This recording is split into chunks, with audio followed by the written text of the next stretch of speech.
මේ රටේ ಜಾති දෙකක මිනිස්සු ඉන්නවා. එක ಜಾතියක් කවුරු හරි ඇවිත් තමන්ව ගොඩ දාන කල් බලාගෙන ඉන්නවා.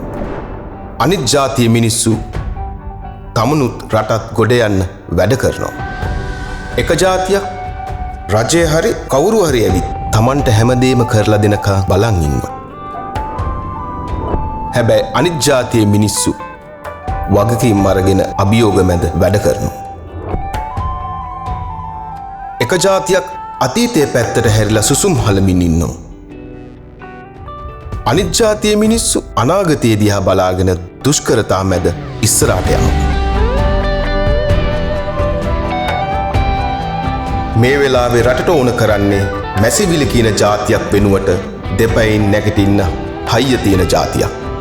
කල්පනා කරලා බලන්න. ඔයා අයිති වෙන්නේ මොන ಜಾතියටද? වැටෙන ಜಾතියටද නැත්නම් ගොඩ යන ಜಾතියටද?